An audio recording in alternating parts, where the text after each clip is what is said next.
Yo, what is up, everyone? How is your Thursday? I almost said Monday, but it's not Thursday. I mean, it's not Monday. It's Thursday. Wow, my days are all messed up.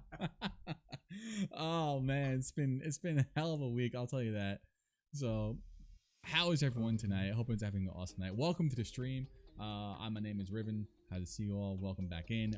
This is our first live podcast of our MMO news show, where my other host, Deseptus, he's not live tonight, but he'll be alive next week. So we'll have two cameras up here with our logos underneath them. Be chilling and hanging out. Yo, Kearney, welcome in. Thanks for popping in, dude, and hanging out. How are you?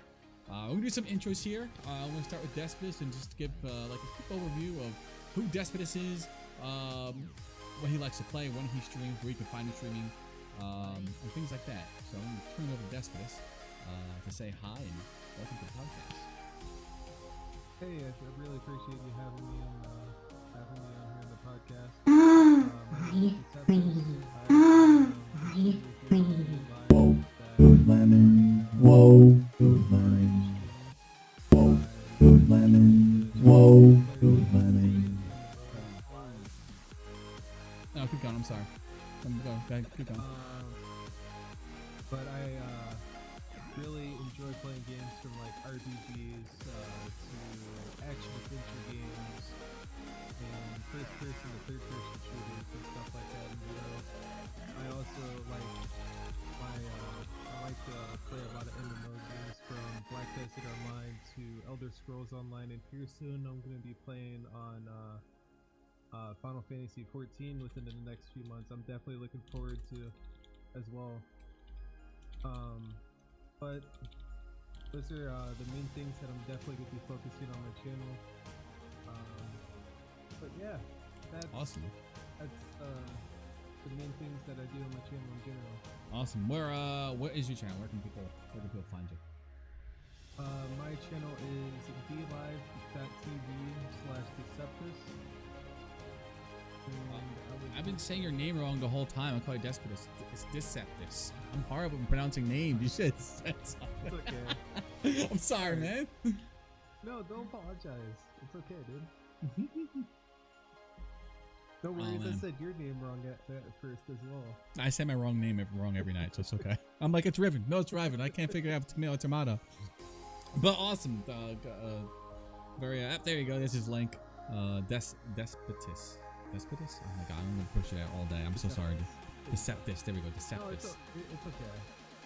I'm a little low. Deseptus. There's a little low, by the way. Can I increase? Oh, let me boost you up on. I can boost you up on here. Okay. That should help. Definitely keep me updated on that. Let me know if it works. Okay. I boost you up over on Mixer, on Voice Reader, so hopefully that helps out a little bit. Let us know how that sounds, Screen. But I'm glad you're over here, Karen. I hope you're having a good night, man. Thanks for popping in. How's it going, Karen? So, give a quick little brief description about myself. If you don't know who I am Ryven MDR. I go by Ryven or Ryven, tomato. I stream here on DLive, dlive.tv/RyvenMDR. Mainly focusing on Final Fantasy 14 as the primary game I'll be playing on the channel. Trickling in other MMOs like Elder Scrolls Online, Black Desert Online, Guild Wars 2, and a bunch of others that would be jumping into and having fun, hanging out with, oh my gosh, like Kearney and Lo-Fi and why can't I get your name right, Des? I'm just calling you Des. I'm horrible with names, dude. It's horrible. Like that E is screwing with me. It's making me feel stupid. Playing many other MMOs out there, and then this podcast. This podcast is going to take place every Thursday at 7:30 p.m. Eastern Standard Time. So you can find Des and I here live every Thursday talking about all of the MMO news out there. Anything ranging from Final Fantasy 14 to Elder Scrolls Online to up and coming games, and just banter about video games. So we'll be chilling and hanging out. Oh wow, I boosted it up really high.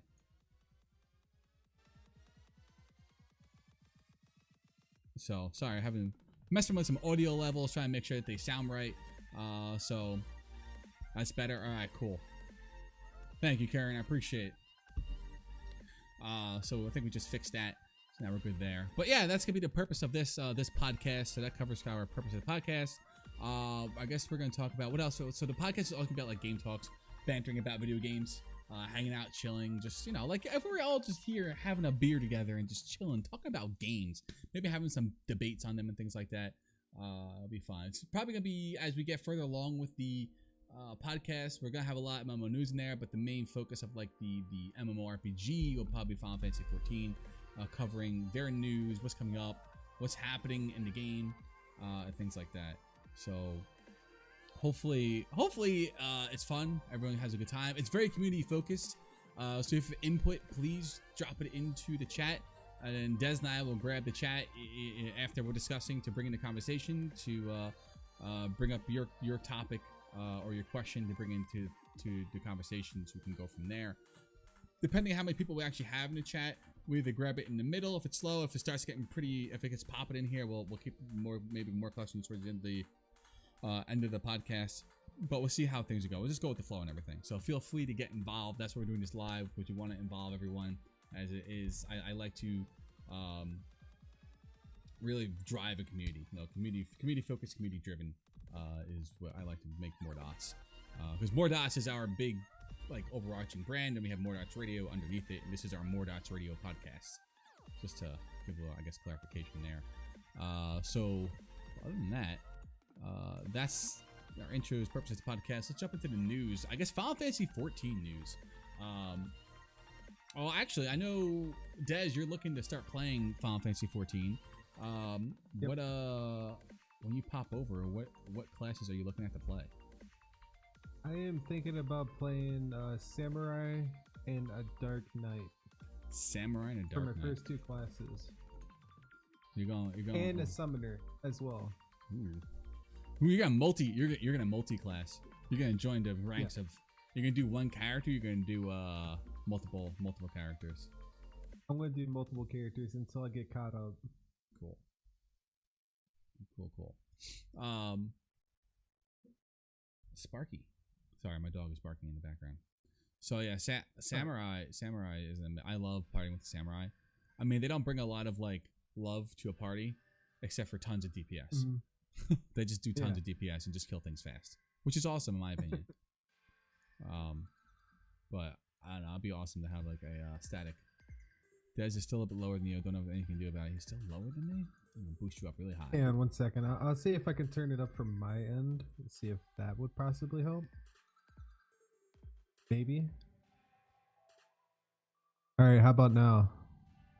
I can hear you. Oh, not too loud.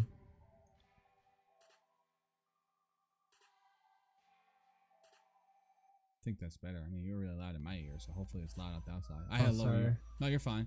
Too much. All right, hold on. Don't touch it, Des. Let me do it here. Sorry, guys. Audio is biggest pain in the butt when you're doing anything. So I should be. I don't know. Maybe better now. We'll keep going. We'll adjust the levels as we go around. So in the Dark Knight you're looking at too, right? Yeah, I'm definitely looking forward to the Dark Knight class. Also, definitely looking forward the Summoner as well. The Summoner definitely intrigued me a lot. Yeah, Summer's a very cool class. The Summer is.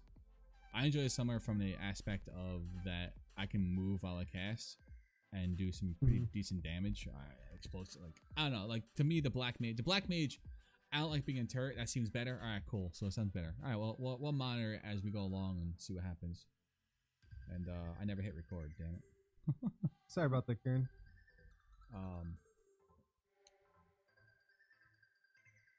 So yeah, but the Summoner is pretty cool. I like the Summoner from a it's instant. A lot of the things they have are instant cast, and you can move while attacking. Where the Black Mage spores me because I gotta stand in one spot. Bang. Yeah, bang. With the Black Mage in general, you only push a few buttons.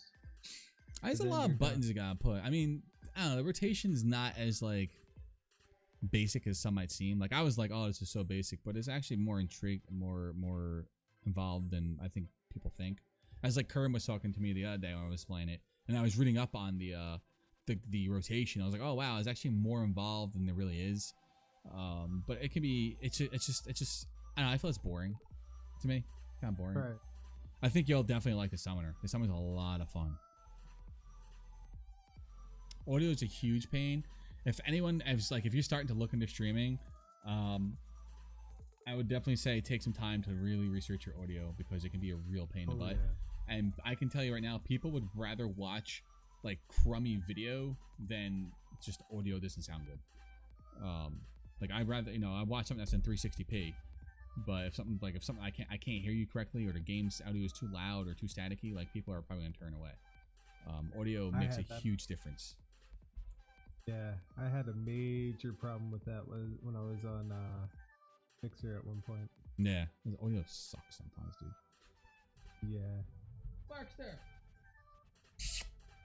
Hi, Sparky. So, come here. But yeah, I think you have an awesome time. I can't wait for you to pop over on. Hopefully, well, I guess it's something we can pop into. We don't have in the show notes, but maybe we can talk about it really quick. So, Final Fantasy 14 on Xbox One. What do you think? Is it gonna happen or is it gonna be blocked? I mean, it definitely looks like it might be happening because it's under a mark somewhere. I'll take a look real quick. Let's see.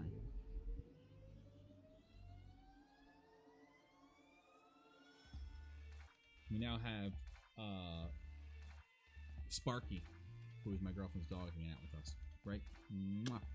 But yeah, I think that's a big thing, right? 14 Shadowbringers listed for Xbox One by Brazilian Ratings Board.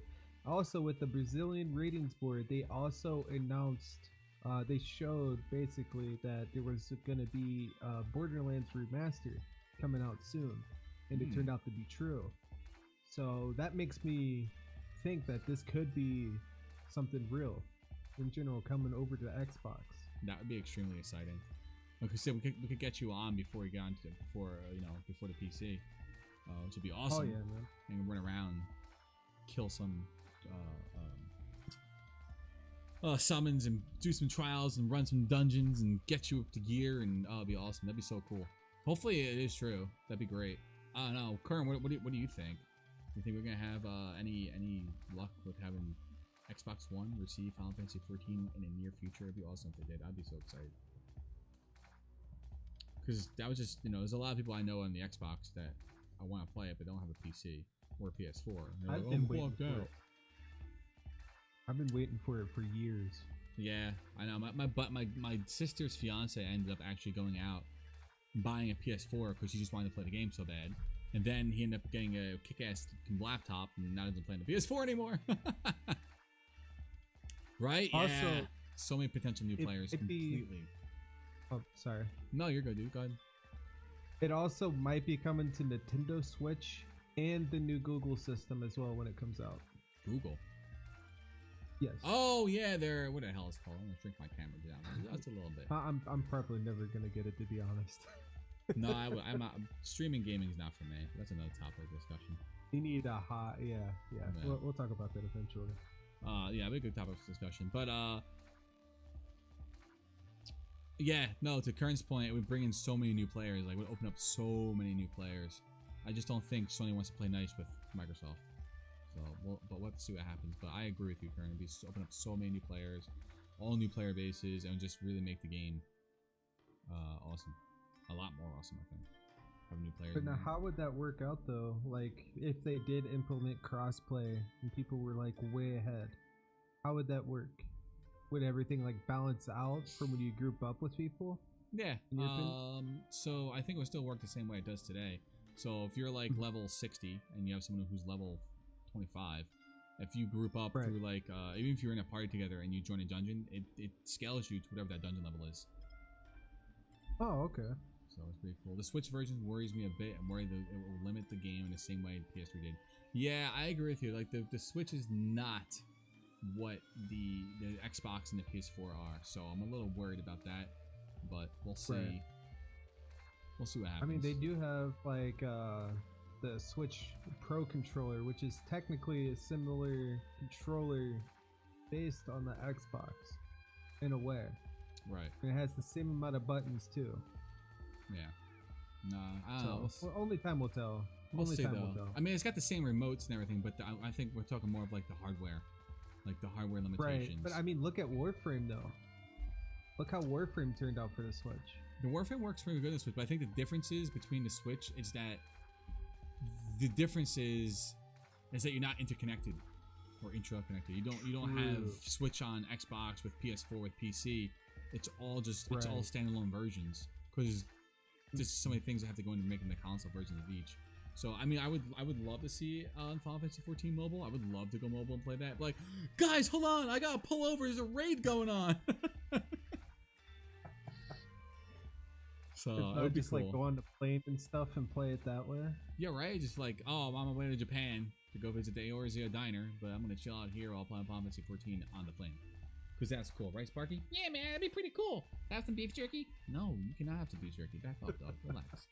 It's okay. But yeah.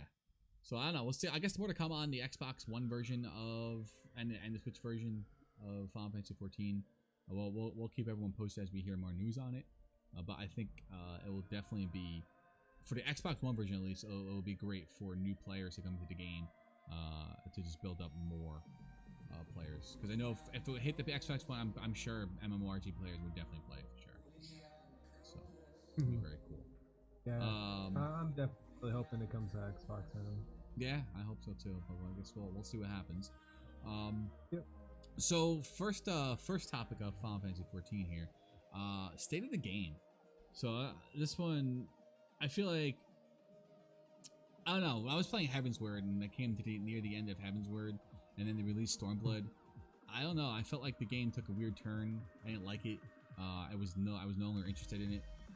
So I dropped Final Fantasy 14 for a while. I didn't really care for the whole Eastern setting. The job classes I felt were kind of I don't know. It didn't grab me the way I wanted it to. And I felt like the state of the game kind of lost its luster of what I was looking for. The raids, I don't know. This game just didn't grab me. And now playing the game again, now that being back involved with it, I feel it's in a great place. I feel like the combat system is still great. The samurai, you can definitely tell the samurai and the red mage are built for those job system, the job gauges, I guess. Like you can tell they're like fully native to Stormblood, where the other ones are kind of like tacked on a little bit and just kind of like, you know, have to make it work. I'm hoping the revamp of this combat system again with Shadowbringers, they can work that in a little bit more. But the dungeons, the new dungeons in Stormblood feel great. The combat system, I'm enjoying it. The story so far is absolutely amazing. I think overall the full Final Fantasy 14 is like in a great place. You walk into cities and there's people everywhere. The only thing I guess I want to complain about is I miss fate grinding. I think it was one of the best things. One of the most things I extremely enjoyed. So fate grinding, back when like a Realm Reborn, you would go fate grinding, and if we've watched Final Fantasy 14, you have like these world events that happen called fates, and you would get like crazy experience from them just to like level. That's how you level your alts or just push out extra levels. It's basically something like similar to like the anchors and stuff from ESO, for example. Yeah, pretty much exactly like that. But some of them would be like multi-part fates, where you had to do one part, then the next part, then the part. And it was cool because they all had their little type of stories to them. And that's one thing I really enjoy about Final Fantasy 14 is that everything kind of has like a little story tied to it. Each area has its story. I think like fate grinding. So I haven't tried Eureka. I can't wait to get into it. Yeah, I'm almost level 70. We're almost there. Level 66. We're getting there. 4 more levels, but the MGP has had me stuck because I need that regalia. But overall, I think the state of the game is a really good place. I'm very happy to see where it's going with Shadowbringers. I love the fact that we're going to become the Warrior of Darkness and they're changing the whole story. I don't know. I don't know how Stormblood ends yet. I'm very excited to see. I've been trying to avoid spoilers and everything and how it's going to end. So it's gonna be awesome. I can't wait to get through it. But I feel it's in a very, very good place from where I left off. I felt like I was playing Stormblood for a little bit in the beginning when it first released, and it just, I don't know, there was a lot of things I didn't like. I could have been I was also blinded by another game that we shall not name. But I think the state of the game's in a really good place right now. But yo, Sleek, what's up, dude? Pop it in, saying hi, bro fist.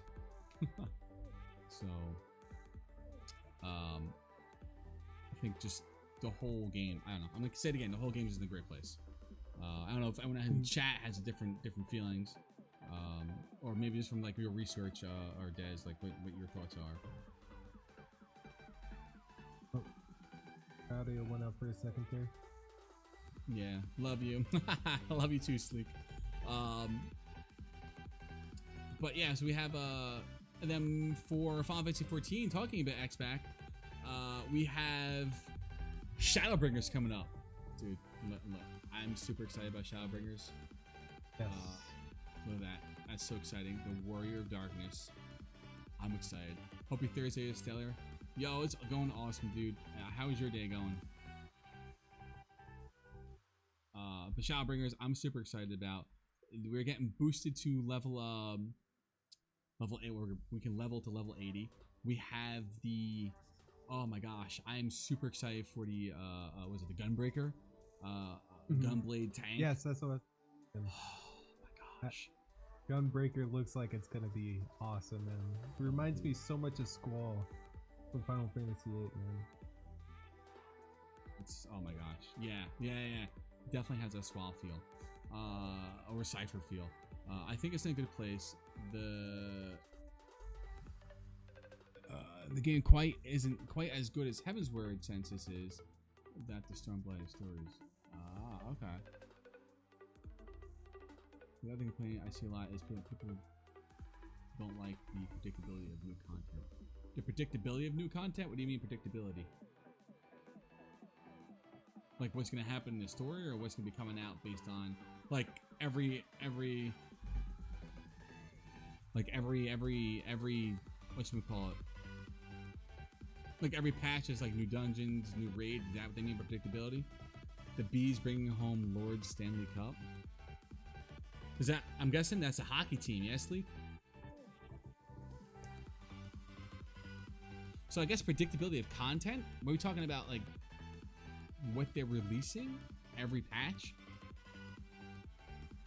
or are we talking MSQ? Yo, Hypnotic coming in. People always know how many trials, raid, dungeon. Okay. Gotcha. Hypnotic, thank you for the ice cream and the lemons. I'm sorry, what were you saying, Des? I was saying, oh snap, it's Hypnotic. Oh, yeah. Hypnotic popping in pretty with that lemon sherbet. Because when on D-Live, when you put lemons and ice cream together, you get lemon sherbet. That is very true. However, the consistency of that content is a good thing in my opinion. I agree with you. Like, I don't have an issue. I don't think I have an issue with that. I know what I'm getting. It would be cool if they change it up a little bit. Like, oh, okay, I don't know. I think it's good. You're getting consistency. I think people always have to have something to complain about.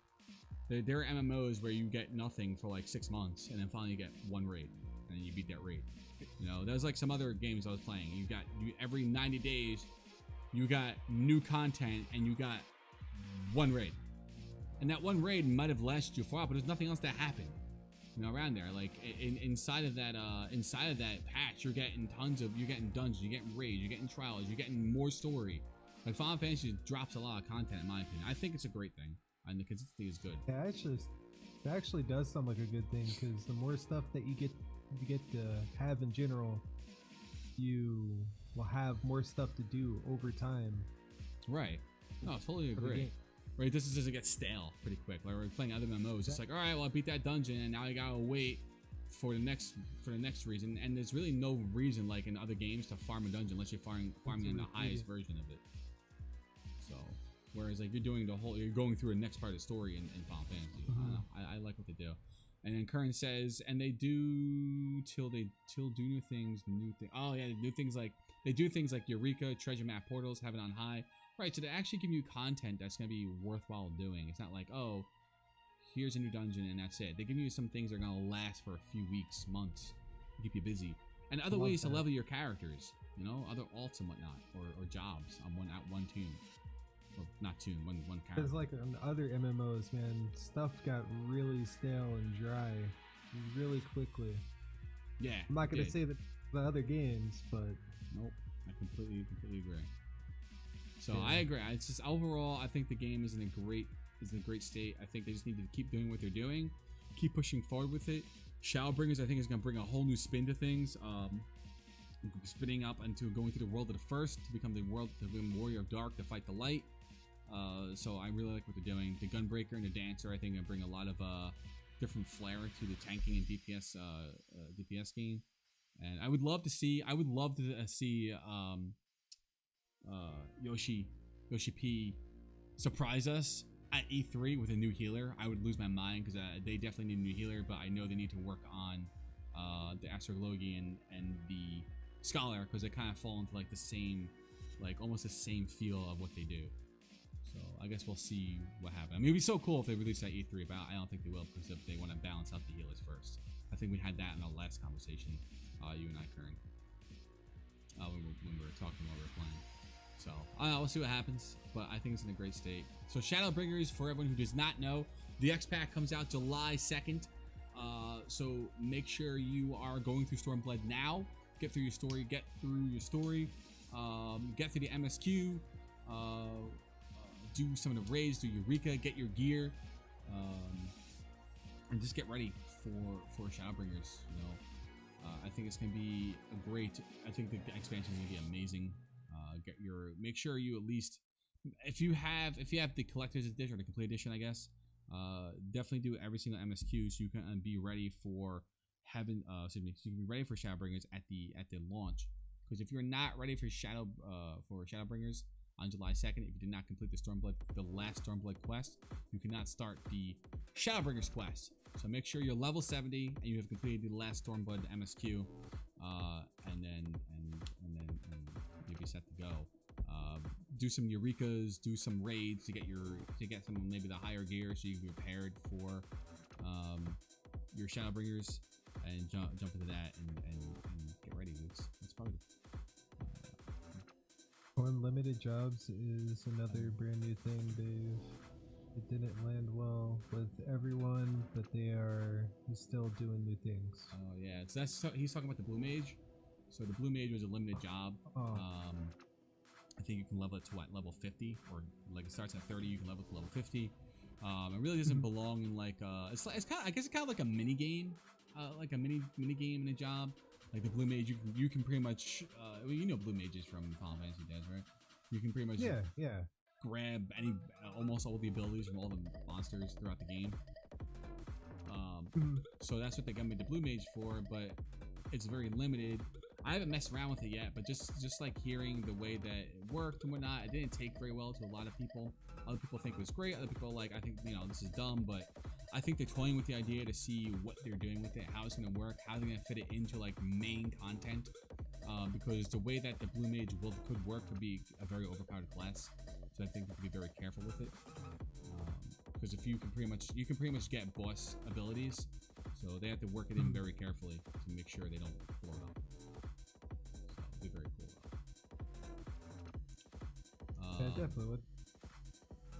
Right? It would definitely be badass. Just run around. It's like, I got freaking efforts, hellfire. Just blow everything up in sight. Awesome. So data center split. That was something that happened that happened Monday, right?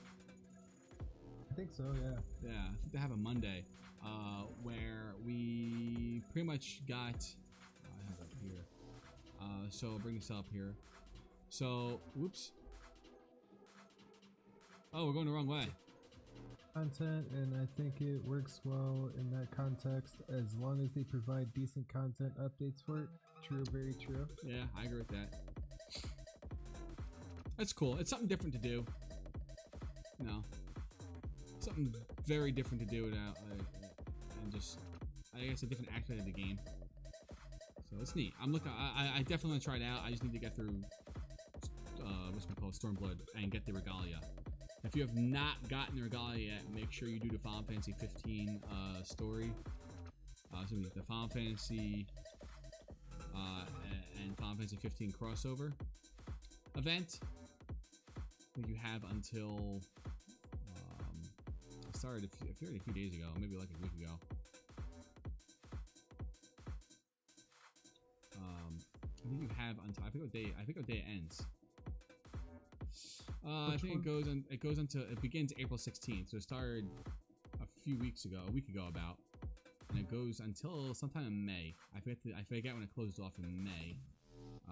Yeah. Let me see. It kicks off.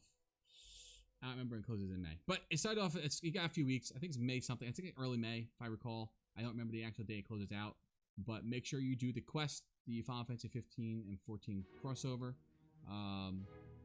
and then to get the regalia, you need to farm the gold saucer for 200,000 MGP points. There's many ways you can do it. Definitely was occurring the fashion report, which can be done every Friday. That's like a guaranteed 50,000. You can follow Reddit. May 27th. May 27th. There you go. Okay, so you got a full month almost. So you got a month left, a few weeks left. So make sure you do that. And then you make sure you're farming the MGPs to get your 200,000 MGP, so you can get your regalia from the gold saucer, because the regalia is badass looking, and everyone should own it. Which is just the regalia. And regalia was always a cool car in Final Fantasy 15. So do that. But the data center and world distribution was split. Originally for North America servers, you had Aether and Primal.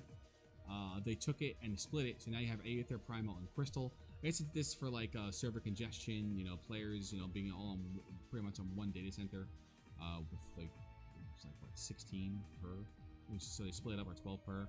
They split it up, just easier on the servers, easier for players, load time, things like that. So now they made a new one called Crystal. The cool thing is that they also added in this data center split, they also added another system called World Visit. World Visit is cool because you can go ahead and actually visit as long as you exist in the same data center.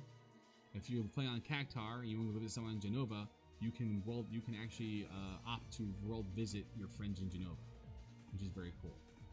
But it has to be for that specific data center.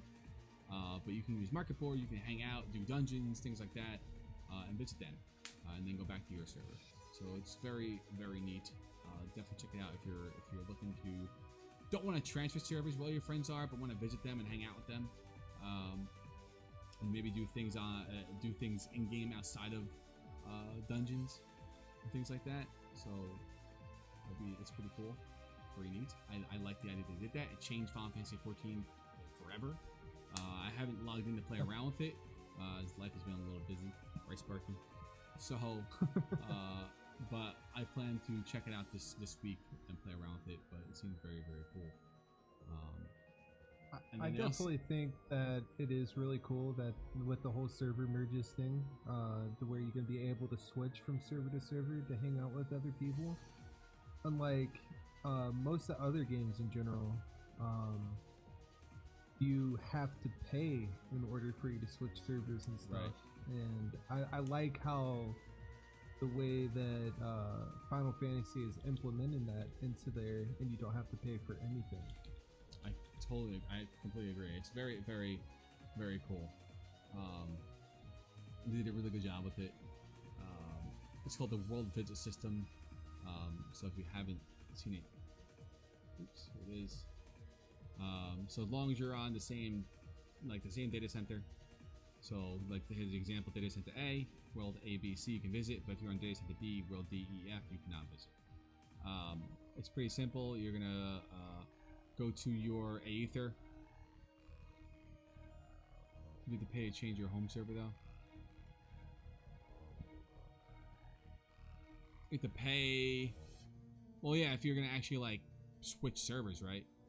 Yeah, like switch servers. I can see that. But like if you want to switch over to play, let's say with other friends and like people in general, you could just you could just literally go to their server and play with them. Yeah. Instead of having to pay in order for you to do it. which is very cool. I do like that. So you get from your Aether shard. They'll tell you your home world, what current world, and then what worlds are available for you to visit. You travel to Diablos, click OK. The transfer begins automatically, and then your character appears in the destination world, which is very, very, very neat. My home world is Gilgamesh, so I'm able to do anything on Aether. These are the Aether servers, so you have to see. Well, this is pretty cool. So yeah, and then they also did for EU data centers, the Chaos, they had one data center for EU, which is a lot. So they took it, broke it up, and made Chaos and Light. And now you have two different data servers, which, you know, kind of stinks, especially if you're like on, you know, if they, you know, you were on Lich and you could, you know, play, excuse me, different dungeons with people, and now you're pretty much not, you can't do that. So you either have to decide what servers you're gonna move to between, or move to a new server, either on Chaos or Light, to get back with your friends. So I think they provided free transfers, didn't they? If I recall, there were free transfers for some people. I think so, yeah. I remember reading that somewhere, or looking at it From somewhere. what I read. So, and these are all the restrictions. Mobile delivery service is unavailable. Retainers cannot be summoned. Hire release from your service. So only those quests can be accepted from your home world. Markets, items cannot be put up. Purchasing is available. So free companies, I guess free companies cannot be created for join. Free company login stats of free company members will be displayed in chat as usual. Company credits cannot be earned. Yep, there's a free transfer period and refund on housing if you have to move. There you go, that's cool. Yeah, because if you, like I said, I was just saying, if you were Lich and you were all in one and you were all in Chaos, and then now Lich is no longer there, and your friends on Cerberus, and you need to move between the two, discuss what you can do. It's probably, you know, they're giving you free transfers and refunds and on housing if you have to move, which is very nice of them. They didn't have to do that, but it's very nice that they actually chose to do that. So, but these are all the restrictions of what you cannot do, which is neat. Definitely. And that, like, I definitely can't wait to come and play Final Fantasy. I can't wait to do, dude. I cannot wait for you to pop on and chill and hang out. Like, the stuff that I've been seeing for the game has been blowing my mind away compared to, like, other MMOs and stuff. And I'm a huge fan of Final Fantasy. I have been ever since the fourth one came out. And I played all of them ever since then. Wow. Yeah, they're awesome games. I definitely can't wait to see how the story goes from the beginning to the end for this game. And it's definitely going to be an awesome journey and stuff. I definitely can't wait to hop online, be able to play with all of you. Yeah, man, I'm excited, dude. Pop on, we're gonna have some fun. We're gonna raid some dungeons or raid some raids and, you know, ransack some dungeons, do some trials, and get you up to speed. I'm ready to play. It's gonna be a good time in Final Fantasy for sure. I'm looking forward to it, man. It's gonna be awesome. Can't wait. Yep, Danny's gonna be coming with us as well. Is she really? Awesome. Good as well. That's freaking awesome. She's equally as stoked as I am. Yeah, I know. I was in your stream one day, and she was like, "I can't wait to play this game." It's gonna be awesome. I'm looking very forward to it. Get more people on the Final Fantasy 14 train. Oh yeah. Oh yeah, man. So, alright, so I think that was most of the news that we had for Final Fantasy 14. Anything that, you know, that was really big going on in there. They say the game Shadowbringers, the data service split from the world system. Oh, the dev blog. The latest dev blog I want to talk about. So if you're into like soundtracks and whatnot, and enjoy like, you know, listening to the Platinum's Blu-ray followed by they just released a Stormblood EP, so you can get all the tracks either through, you can buy the whole album on Amazon or iTunes, or you can buy the individual tracks for 99 cents each on Amazon or iTunes. So if you're into EPs, or you're into like the or the whole soundtrack, check out the Stormblood EP. You can find it on Amazon or iTunes. I'll put this link in the description in YouTube and in the podcast description so you can take a look at it and grab it. I'd jam do it. They'll do a live stream detailing of all the job changes. Can't remember the exact date, but it's around the 27th of May, I think.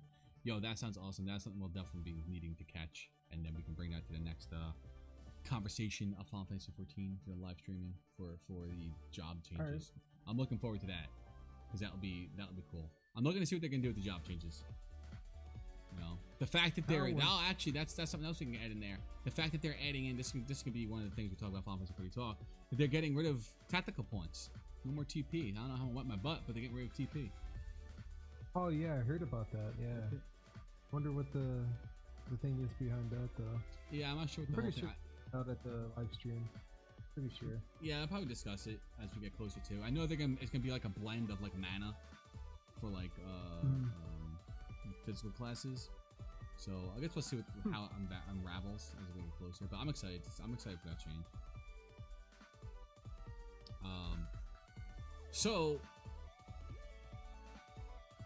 listeners and viewers that are out there, favorite class in Final Fantasy 14 or favorite job in Final Fantasy 14 and why? I'm also gonna make this a question out on Twitter after the podcast. If you can tweet at MoarDotsRadio with why, you know, what your favorite class is and why, and spark up a conversation and different, you know, what makes you love that class so much. And if you main something, or if you main something once before and now you're playing something new, why? And why has that become your favorite class? So I think deep down I love the Paladin. It's absolutely amazing. It's my favorite class. Just love it. Probably the ones I don't know about. For the oh, so thank you. Yeah, of course. So you said Samurai or Summoner, and I guess so Dez is gonna be like new to Final Fantasy 14, like the whole world. So we're gonna have to like break him in and help him out and get him leveled up and get him to probably by then play like hopefully 70 fast. If not, we'll have to get you to 80 fast. I'll definitely get up there quick, man. Yeah, then you'll have a whole bunch of people to hang out with you and help you out. So we'll get you and Danny up there quick. Yeah, I'm definitely planning on going for a Samurai, the Summoner, the Dark Knight, and what's a good healer class? Because that's way out of my element, but I've always wanted to learn how to play as a healer. I was the same way, and I fell in love with the Scholar. The Scholar is cool. AoE heals. It does lots of shielding, like preemptive damage, resistance, and mitigation, and then throws heals on top of it. The Scholar, I think I like the Scholar because a lot of stuff can be macroed to help you out, because it's just really a pain in the butt. But if you're into like fairies and AoE heals and over, I guess, hot heals over time and shields, it'd be a cool class. And you also have the extra glow gain if you're into like cards with a little bit of RNG mixed in. You kind of control the RNG a little bit. But they kind of fall in the same place as Scholar. They do lots of shielding, lots of mitigation, things like that. And then you have the White Mage, which is your basic healer. Person takes damage, you heal that damage. So the White Mage to me felt like the boring Avalon 3. So I'm hoping, I would have loved to have seen if like the Dancer was a healer, because it definitely needs a little bit more variety. But shield and support buff to random card you pull up. No, yeah, current pattern, by the way. Scholar's barrier healer, as well as a mix of regen, shields, and support buffs to random card you pull up. So, the White Mage is just your pure basic healer. White Mage is vanilla here, but Scholar's my favorite. Yup, that's true. Scholar has that pet.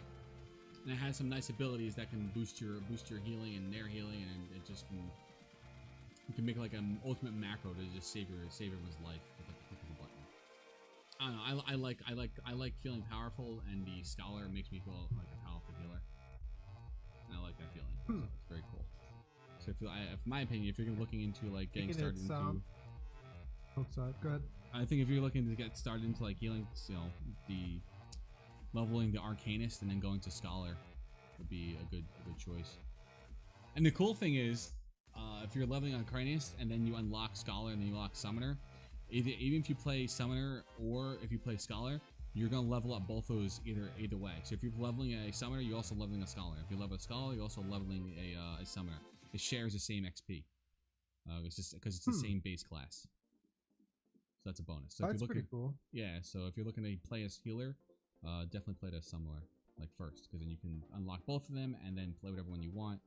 So, yep, that's my favorite. That's my favorite healing class, the Scholar. It's mobile, has plenty of damage spells, and very good healing. Yeah, you can do some good damage too while you're just like, oh, everyone's healed. Let me throw up some dots in this thing. And like White Mage, you're kind of like waiting for your spells to cast. You're like a turret. You really can't move around a lot. Or Scholar, you can just like jump around, like, oh hey, boom, boom, boom, boom. I don't know. I like it. Pretty cool class. So, but yeah. So yeah, I like the. Oh, go ahead. I mean the Scholar in general. It made it seem like it's almost close to being like a priest from WoW in a way. Right, like a disciple priest. Yeah. Oh, discipline priest. I'm sorry. I'll definitely try that. Yeah, it's very cool. It's my favorite healing class in the game. But my overall favorite class would be the Paladin. Just the lore behind it, the aesthetics, the tank mitigation. It was just a fun class to play, and I fell in love with it like instantly.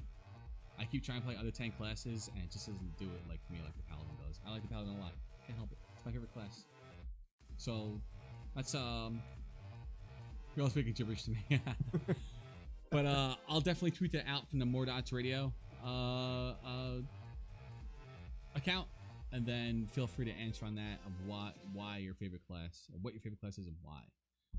Now that we have Shadowbringers coming up, what is your favorite, or what is the most class you're looking towards in the new Xpac of Shadowbringers? Are you looking towards the Dancer, or are you a DPSer, or are you looking for the Gunbreaker? Are you a tank?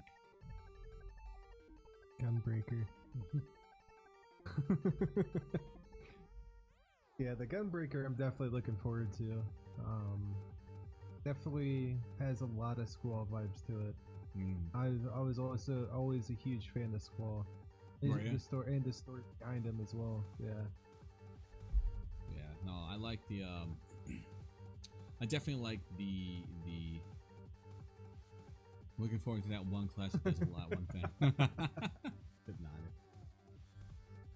Hi, Sparky. Yeah, I'm looking towards Gunbreaker. I like Paladin a lot. I also enjoy Dark Knight, but it's too busy for some people. Have to press. Yeah, you have to press tons of buttons. And the Warrior is your big boy damage tank. Yeah. Freaking, he does tons of damage, but he's also pretty good. He does very good mitigation too. Of what Kern says. Yeah, no, he's very, very awesome. But Paladin is my bae. So, but yeah, Gunbreaker. I'm looking forward to the Gunbreaker in the next expansion. I cannot wait. Wait, Batman is in Final Fantasy 14? Who?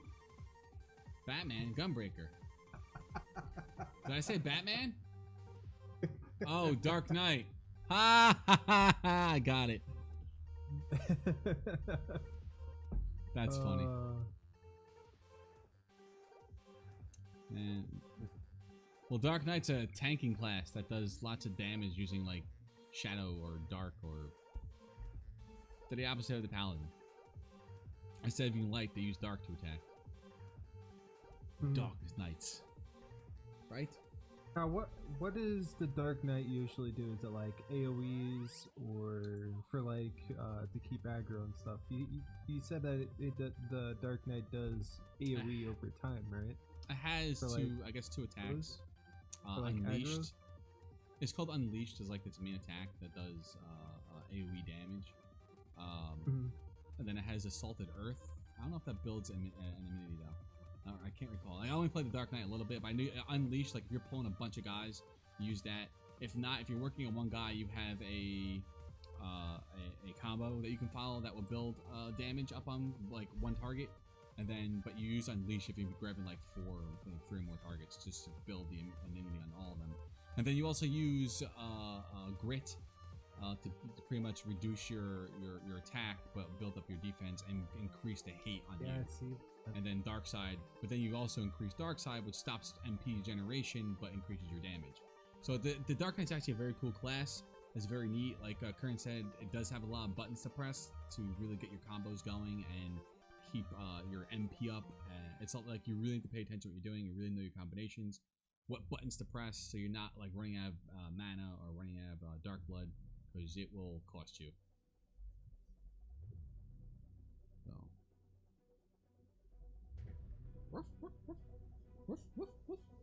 No, you don't want to talk, Sparky? Current says for enemy, this is for the Dark Knight. For enemy, you have your aggro rotation. You also have your damage combo. Also have a tank stance that buffs defense and aggro generation. Yep.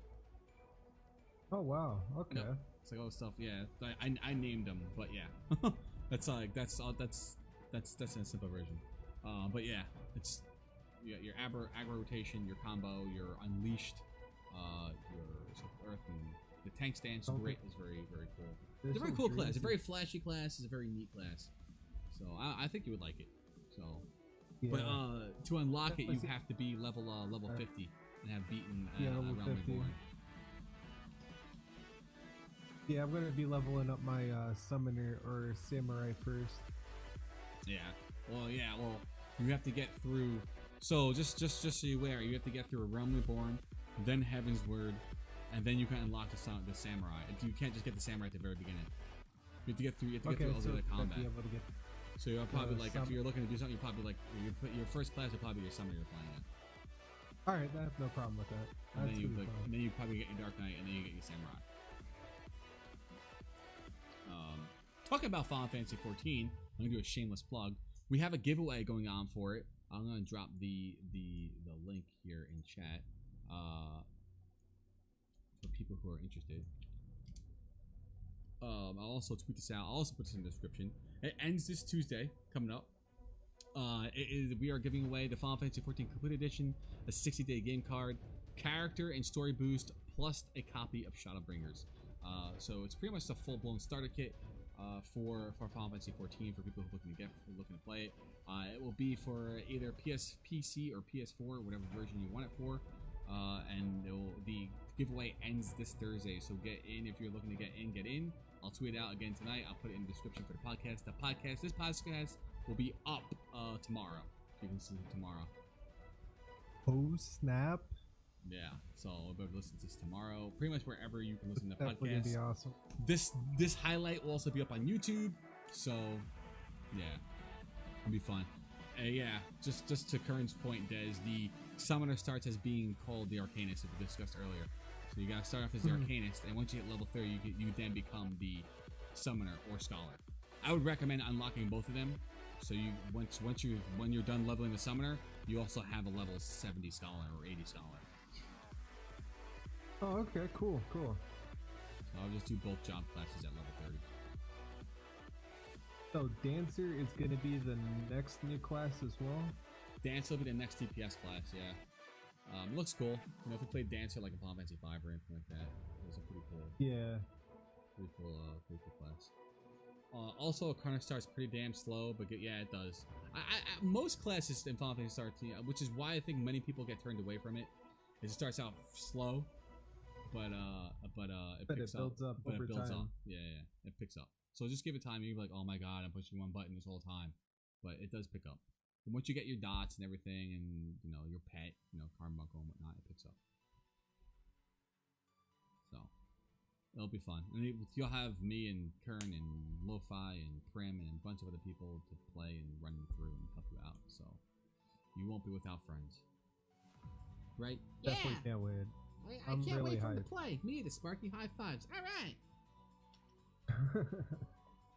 So, and then if you're on the Gilgamesh server and looking for a new home, MoarDots is recruiting. We're looking for pretty much anyone who wants to play at all classes. No we're in need of everything. We're gonna try and be like an endgame rating guild or trial guild. So if you're looking to join, please feel free. Hit me up. Hit me up. I'm Ryven MDR in game. You can hit me up on Twitter or on Discord or Overtone. Which, by the way, this whole audio is being done through Overtone. Overtone.app if you want to check it out. It's a new kind of like a Discord, but it's really focused on more guild and clan. So definitely check it out. That's where audio is being sound formed. It's built on the back of Vivox, which pretty much powers all of the big gamers, the big games. It's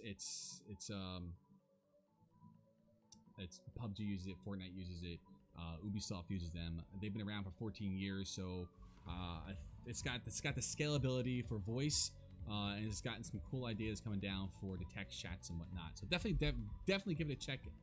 Definitely check it out. Overtone.app. Very, very neat application. But yeah, again, we are recruiting, so if you want to join, check it out. We would love to have you. We need tanks, we need healers, we need DPS, everything that we definitely want to be an end game rating guild for Final Fantasy 14 game. We're trying to build up for Shadowbringers. That's my shameless plug for the guild. Obviously, the guild is MoarDots in Final Fantasy 14, so feel free, if you're in the Gilgamesh Silver, feel free to pop over and hang out. And then I think that's a lot. That was some good Final Fantasy 14 talk.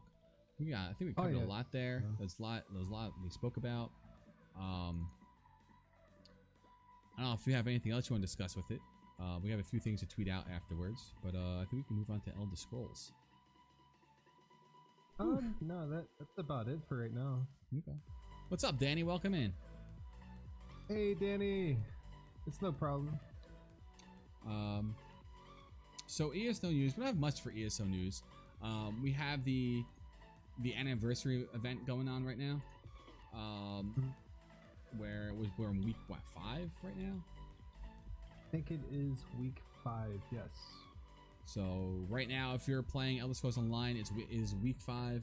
It's the last week, actually. It's the very last week. Oh no, wait, no. I'm sorry. It's week 4. We're in week 4. Next week. 4. Next week is the very last week. So week 4 is the dungeons and trials. You complete daily and weekly quests for any Tamriel's dungeons and trials to earn gift boxes. That will include the Sai Sahan outfit style pages. All of them gave you pretty much different gift boxes. Like week 3 gave you the Abnan Tharn outfit style pages. Week 2 gave you the Titanborn outfit, and then week 1 gave you a Prophet style. You can buy these if you missed it. You can buy them each week from the Impresario to get these. So pretty cool. But if you're doing that, awesome. You can also get a mount in there as well. The Luminous Indirect mount, which is pretty neat too. So make sure you're doing these events. If you're playing Elder Scrolls Online, make sure you're doing these events. If you are into collecting cosmetics and whatnot. And to celebrate 5 years of Elder Scrolls Online is a huge deal. It's been 5 years since Elder Scrolls was released, and looking back, it's had a huge and tough release, and ZeniMax and Bethesda did not back down. They kept pushing, and today it's probably one of the best free-to-play games on the market. It's extremely good. I love it. I was playing it I still play it here and there. Final Fantasy 14 is the main game though, but it's a great game. I know Des plays it on the Xbox. Well, what class do you play? What class do I play? Yeah. I usually play as a Dragon Knight or a Sorcerer mostly, but I've been playing mostly Dragon Knight currently. Dragon Knight? What do you like about the Dragon Knight? I really like how I love the AoE moves for the class a lot, and being able to do a lot of damage over time with dots and stuff. Gotcha. Okay. Yeah, I've never really played Dragon Knight. I've always played Nightblade Sword. Nightblade is awesome. Nightblade's sick. It's friggin' just going to stab everyone.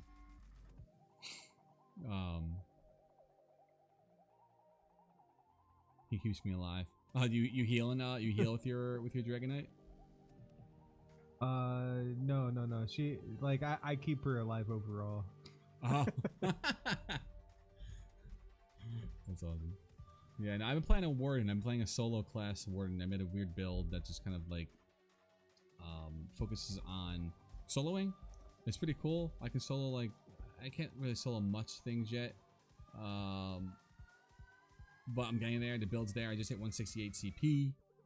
So it's slowly building. I just farmed the gear, and I've just been stuck on Final Fantasy 14 where I just haven't farmed the gear yet.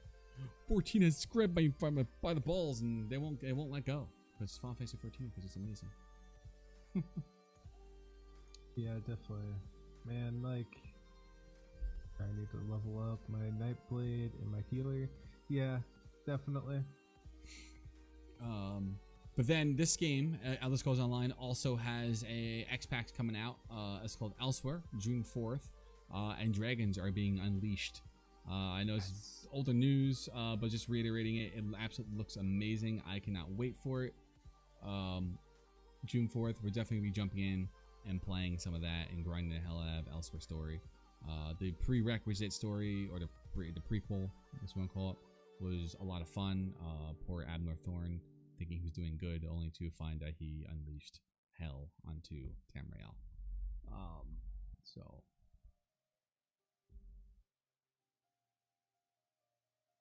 say that after point. Why? What happens if I say P on YouTube? Our ESO expansions yearly instead of bi-yearly. So I think this is like a full Xpac. Usually they do. This is like a story Xpac. I think they might be releasing dungeons with this as well. But usually you have like your big, your story like Morrowind and Somerset. You had like your big story Xpac. Then you have your dungeon Xpacs. So I don't know if it's yearly or bi-yearly. I never really pay attention. It might be, when did Somerset come out? Somerset came out last year? 2 years ago? It came out last year. Yeah, so I think the big Xpacs might be yearly. And then you had those small like dungeon Xpacs or small like little other contacts that happen in between all the big Xpacs that are related to, that just add on different areas of the map or different stories or many different area or just different dungeons. So I never really paid too much attention to that, but yeah, I think they're yearly. Yeah, they're usually yearly. They're usually yearly. They do a pretty good job with them. Like Elder Scrolls has come a long way, and I'm very impressed with what they do. And I have to say, the $14.99 a month. If you're serious about playing the Elder Scrolls Online game, you're serious about getting into crafting and all that, the $14.99 Elder Scrolls ESO Plus is worth every penny, because the crafting bag is worth it. You will never ever be able to craft. It's like impossible to play free to play if you're serious about crafting that game. You just don't have enough bag space because the crafting materials that you need, unless you have a few different mules and whatnot that you can be playing with and just holding different materials and whatnot. You can move back and forth between them, but it's a really shared bank, and then I guess the inventory space you can use between them. But the ESO Plus definitely makes it a hell lot easier. Yeah, that's what I do as well. I move stuff from one character to another at times. And also another thing with the ESO Plus, you get crowns per month as well. Like, what is it, like 1,000 or so crowns per month? Yeah, it depends on what you sign up for. It depends. So if you sign up for like 3 months, I think you get 7,000 crowns per every 3 months. So yeah, which isn't bad. That's great. That's a plus in it by itself. But that's good to know. So CP stands for something else. So we'll just call it champion points. So we won't use those abbreviations anymore. But yeah, so it's pretty cool. I'm looking forward to Elsweyr. It'll be a lot of fun. I don't have much else to discuss on Elder Scrolls Online, unless you do, Des. There's else you want to talk about? Not at the moment. Okay. Not at the moment. Has anyone else in chat played ESO? Other than them adding in dragons, that I'm definitely really hyped for that. Yeah, I think I'm gonna get on the PTR and check it out, because Elsweyr is on the PTR right now.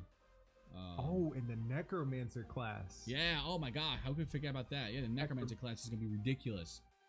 That's on the PTR as well. I want to check that out. Danny plays Elder Scrolls Online. I haven't played yet. Looking to try it at some point. It's definitely worth a try. Definitely worth it, Kern. It's really good. I don't think it's content. Lots of content. Yeah. You will not get bored. Like if you just buy like what the base one does, like you just buy the base game. There's just tons of content you can do. Oh. Yep. It's craziness. Yeah, you won't get bored right away at all. I promise you. Yeah, the Necromancer looks like it's going to be awesome in general. I definitely can't wait to try out that class. Yeah, I might jump on the PTR and just check it out. Oh. It's on the public test realm, so I might just jump on it. Yep. So, I'm looking forward to that though. It's gonna be awesome. But that's Elder Scrolls kind of a nutshell. I've been playing for months and haven't even touched any of the base content. Yeah, no, it's just that crazy. It's like Morrowind, like Somerset. You could just, it's just the amount of content they have in Elder Scrolls Online. You can just be lost forever. You would, it's like Skyrim on like some content wise. It's like Skyrim, like on crack. It's just insane. Yep. It's just so much to go on. I know Skyrim gives you mods and whatnot offline, but this is just the amount of quests that are in that game. It could take you months to finish one zone, which is just crazy. That's also another thing with Skyrim as well. I didn't mean to cut you off there. Another thing with Skyrim in general is like that was really unique for that game is the endless quest generator that they had built in with it. And like quests never ended. I mean, of course they end when you complete them, but they keep on regenerating quest after quest after quest, and it's something different every time. Yeah, that's crazy. And I thought that was really cool that they, did that. Like if there's like other games that could do that, that would have been awesome, But yeah, it was definitely really unique for them to do, like implement that into Skyrim. It really was. It is very, very neat, and yeah, I'm looking forward to it. I'm looking forward to playing it more. So Skyrim at least. I actually want to check out Skyrim together, which is like the Skyrim. They bring Skyrim online, which is gonna be pretty cool. So yes. So that's something that we're gonna definitely have to get into. Oh yeah, definitely. It's gonna be awesome to see them, bring Skyrim online, because I think a lot of people were disappointed with Elder Scrolls Online. It wasn't like, well, we were expecting Skyrim Online, like all the Skyrim combat and whatnot, and it wasn't focused or portraying that. So they kind of like were like, oh, it's not what we. But I don't know. I think Elder Scrolls Online does a great job with combat and questing and just content in general. So I don't know. I think it's great. Looking forward to it. Yeah, they released, what is that? What the hell is the name of the game? Elder Scrolls, what's the name of the game on mobile now? I don't know, I don't play mobile games. Please, no. Elder Scrolls Blades, I think. I don't play mobile games, but yeah. All I gotta say is bleh. Bleh. Bleh, bleh, bleh. What movie is that from? Bleh, bleh, bleh. Yeah, the Elder Scrolls Blades. Yeah, I would never. That game is something else, man. Like, I don't play mobile games. It's bad. That game, like, it's a monetized game 100%. Yeah, it definitely is. From the ground up. Yep. Des and Kern and Des just said it at the same time. It's all. It is, yeah. He worked on the UI for that, which is crazy. Riding Jackal. He's another artist that we know. Him and Vandal are kind of like. I met Vandal and Ryan Jackal, another artist I worked with years ago when I was on Twitch. But he does lots of game development and artists on the art side of game development. He's done many games, and ES Blades is actually one. Elder Scrolls Blades is one of them. So it's very cool. He does a lot of like icons and stuff for games. It's very, very neat. Very, very, very talented artist. And then the main artist I use is Vandal Vision. We actually have some new art coming up for the new stream coming out from him probably end of this month, and I'm very, very excited. I cannot wait to share it with everyone. We have a new logo coming, a whole new overlay coming, a whole new work stream, scenes, whatnot. So I'm very excited to show that off because Vandal does amazing work. I can't wait. Super excited. That's definitely really cool. Lemon. I looked at all of his artwork and stuff. It's crazy. Yeah, he does great work. I think he's a very, very talented, very talented artist. So I hope he runs Ink Designs, which is his company. I hope it takes off for him, and it does well, because he puts in a lot of work. He does a lot of work. He busts his butt. Oh, yeah. I really hope it takes off for him, and I think it does. Like, he does very well. People love to hang out on his streams and just chat with him, and he gets lots of commissions and whatnot. So, good job. I have to hit partner here because I want to use the emotes. Yeah, that's exactly what I want to do. He made me a few emotes too. I want to use the stickers and whatnot. So, awesome, dude. Yeah, that'd definitely be cool.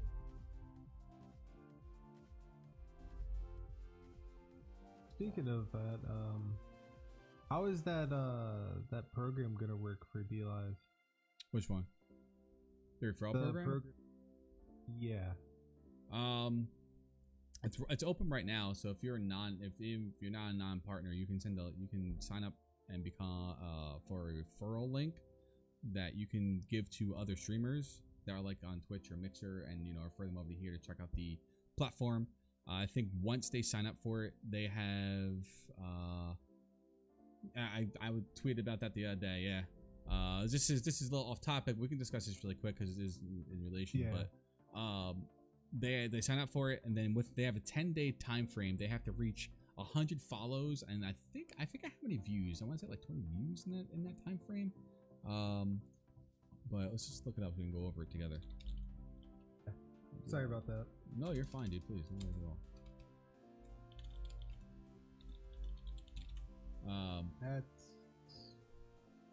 So, yep, the streamer from all daily community members. Refer your friends, family, and acquaintances into DLive successfully. You'll be rewarded based on the below structure. So they have to register his account via your referral link. They have to read the community guidelines, stream more than 1 hour for at least 2 times within the 10-day referral period. Peak CCU must be with over 30 within the with over 30 within the 10-day referral period, and you have to have 100 followers within the trial period. So I mean, the requirements are tough, but in my opinion, I feel like it should only be for partners. I like what they're doing. The intention is there, the good intentions are there, and I feel that the tough. I feel like the tough whatchamacallit, requirements are really gonna make it difficult. And this is but I feel like it could be abused. What's the matter, Sparky? I can definitely agree on that. Yeah. I think my dog needs to go out, guys. I think I take a quick pause. We edit the podcast, so hold on one second. I'll be right back, guys.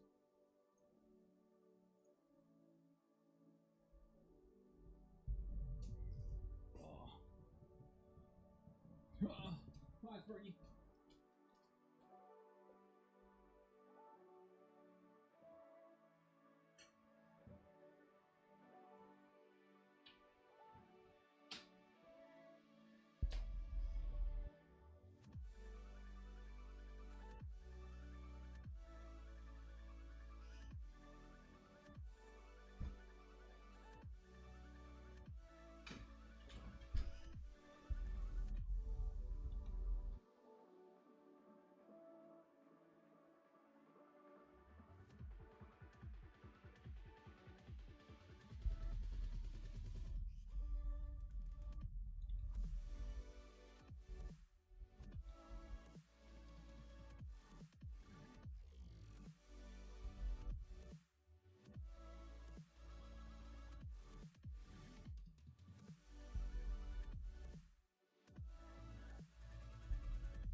Sorry about that, guys. All right, we're back. Oops. Yeah. Sorry about that. We're tuned off because of World Visit. I'll be able to come hang out with you guys. Yeah, that's definitely going to be really cool. Yeah, it's gonna be awesome. I think it'll be fun. We're gonna have a bunch of people to hang out with. It's gonna be very cool to do World Visit. But anyway, but yeah, if anyone wants to read about the referral, I think it'll be. I think it's the good intentions are there. I think that the what do you call it? The intentions are there. The requirements are definitely difficult. I hope it doesn't breed file for file nonsense. That's the only thing I'm worried about, like file for file and lurk for lurk BS. That's the only thing I don't want to build. But other than that, I think the there's great intentions behind it. So we'll see how it goes. I mean, I wouldn't use it until I wouldn't use it personally until I reach partner, and gain more of a following. Just because I don't know. That's just me. I think it does allow the live name to get out there more because of it. So I hope it does help the community in a positive way, and that's the good intention behind it. I just worry about lurk for lurks and follow for follows. That's the only thing I'm worried about. That's what I'm afraid of as well. But other than that, I think their hearts, the D-Live and their team are definitely in the right place. So, they're amazing, Sparky. dude. So I'm pretty sure they can definitely catch on to the people that abuse it as well. well, I noticed the thing is like if you are for follow for follow and your channel has follow for follow, like you're gonna get knocked down for not for partner and whatnot. Like they really are trying to promote people to build like lasting communities and not just numbers. So that's why I really like D-Live. Like numbers matter, but they don't. So Right, yeah. So it's very cool. So anyway, let's move on to our general talk for MMOs. So there's a plethora of MMOs out there, and I started playing MMOs back in the Ultima Online days. I don't know if you played Ultima Online, Des. That and EverQuest. Oh my God, yes! EverQuest was one of the best MMOs ever made. Yep. If we didn't have EverQuest, I would totally go back and play it now. I would too. If I would too. If I just need people to play it with, and I would still play it. I don't want to go in there alone. Man. So if you're up to like pop in there and check it out one day, I would so jump on. Totally down. I'm totally down. Awesome. Was RuneScape back in 2006? Yo, RuneScape. I've never played RuneScape. I hear lots of good things about it. RuneScape is a really good game, especially if you have people to play it with as well. Yeah. Definitely grindy. I'll say that now. Oh, it looks very grindy. I was like EverQuest. All you did was grind. Oh my gosh. EverQuest. Yes. But that's what I love. That's what I loved about those type of games is because you grind to get your stuff in general. Yep. Instead of, oh yeah, we're gonna go to this location, you instantly get it. Yeah. Here's some EverQuest games for you. Like if no one's ever seen EverQuest before, this is EQ. The best quest I've ever seen. Really? So I want to try it. I just don't want to drop that more time into it. Oh my gosh, you remember this? RuneScape definitely has some pretty good quests in it, definitely. Sparky, there's nothing up there for you. Go lay down. I'm yelling at my dog on streaming podcast. I'll download that tonight. Yeah, I mean, just look at this. Like, if you just look at it. Here's a character creator. They had so many different classes in the game, so many different races. Like, they just did such a great job with this game. Oops. I played a bard, and you could weave up to 4 songs. If you were good, you could sneak in a 5th and then restart. I got pretty good where I could sneak in a 5th weave. It was tough though, dude. It was not something that was not easy. Oh yeah, it was. I remember that. Oh my gosh. Now, which one did you think was better, EverQuest 1 or 2? 1, totally 1. Yes. I remember my first time actually walking into wilderness and getting killed by a player having my gear. Oh god, that sucks, dude. Yeah, that happened to me quite a few times. That's in RuneScape, because RuneScape had PvP, right? Yes, yeah. Just player killer. You could become a player killer. was like Lineage 2. Everyone here play Lineage 2? Pretty toxic at times too. I'll say that. Yeah, every game has a toxicity. But yeah, it was. I mean, I never played, but I can imagine why. But did anyone ever play Lineage 2? Back in like the early 2000s, 90s. Oh my god, that game was amazing. I enjoyed the hell out of that game. I ended up playing on a private server because I just couldn't afford the actual money, and the private server I played on was absolutely legit. It was so good, extremely well done, but it was, oh my god, it was one of my favorite games to play. And having a keep and then having Siege Wars, it was one of the best MMOs I played. Like clicking and the PvP right out in the open was so much fun. It was great. RuneScape was the first time I ever heard the term noob. Kern. You said you played Lineage 2, Des? Yes, correct. Oh, awesome. What did you play? Man.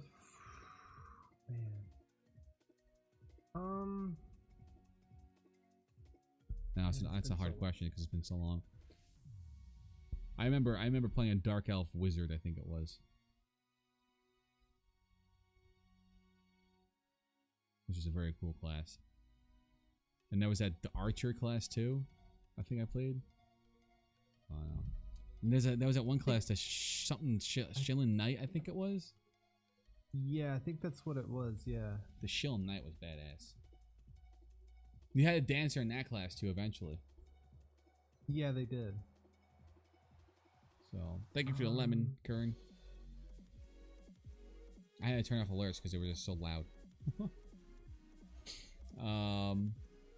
What games, like what MMOs is everyone looking forward to? We were actually Des and I were actually looking at some let me go to Twitter because you tweeted it to me. Yeah.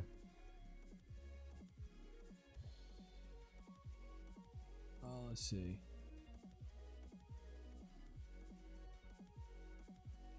Was it Project XTL?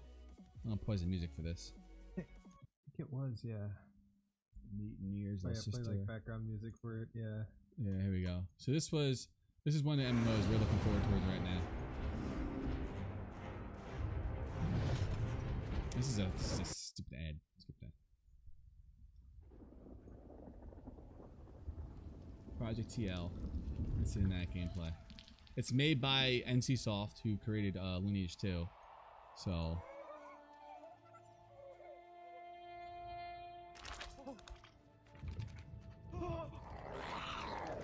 I think EverQuest was the first time I ever heard of it. No, it was UO that I heard the first time I ever heard.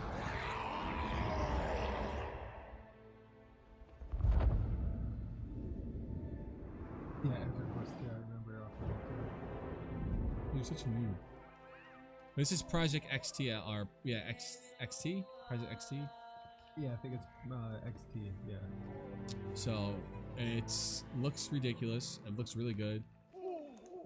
Falls into like the characters right away remind me of Lineage 2 or Ion, if you ever played Ion. Oh, I remember.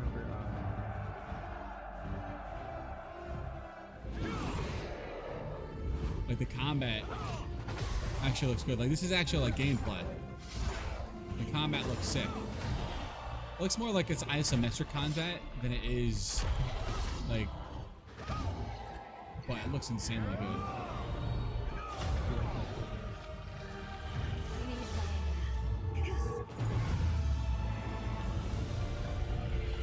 It's made with the Unreal 4 engine.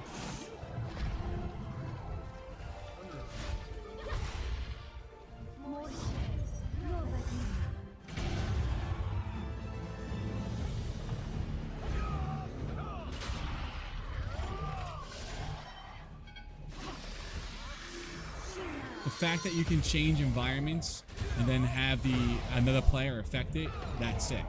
That's awesome.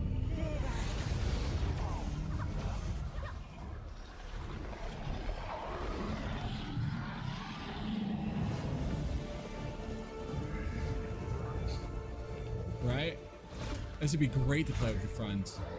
It's got like true co-op in it. And it's an MMO as well. Yeah.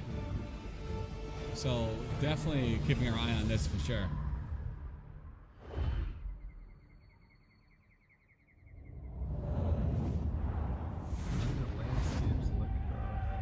And then full-blown Siege Wars. Like, this is one thing like Lineage was always good at, or NCSoft was always like pushed for. Was Lineage was big Siege Wars. I mean, Dark Age came out there really good too, but NCSoft did it really well with Lineage.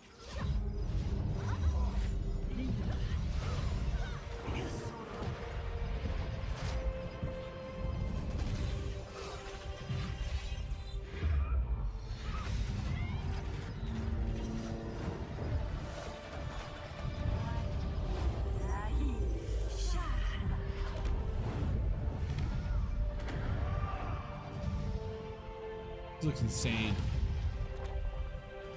I know the listeners on a podcast don't have to see this, but it's just ridiculous. Like, they just cast a spell that blew open the whole wall to the castle, which is ridiculous. Which you never, ever, ever see the surge of MoarDots Castle, which you've never seen like in any like MMO like this.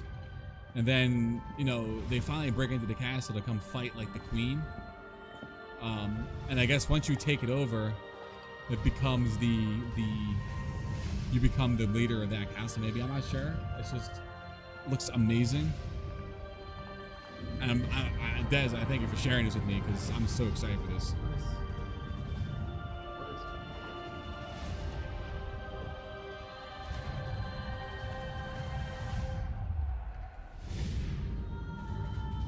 Project XL, guys. Keep an eye on that for sure. If you're into like, if you want to keep an eye tabs on it, that's the link to YouTube. It's right now. It's in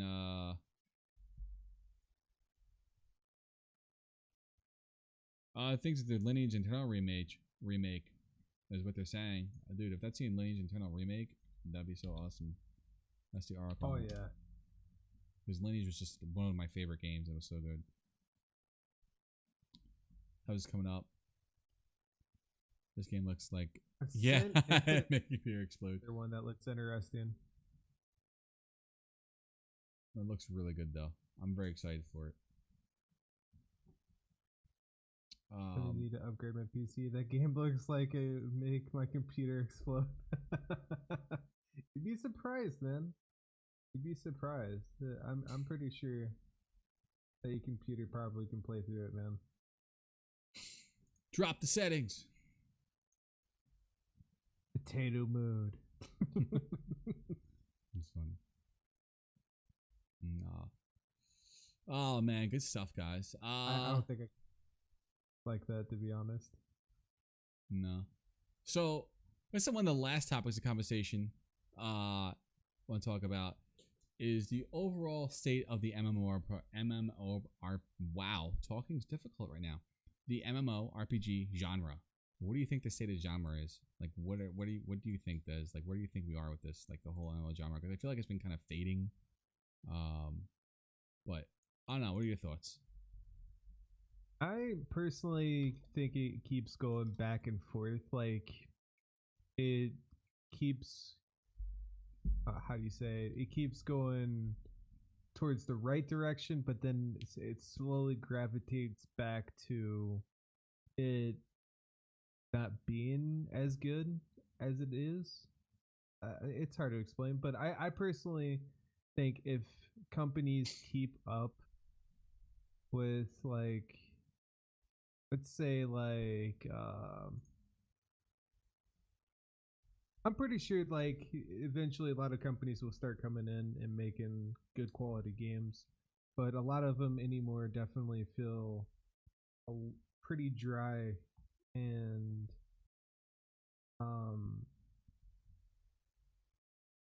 it's a hard one, to be honest.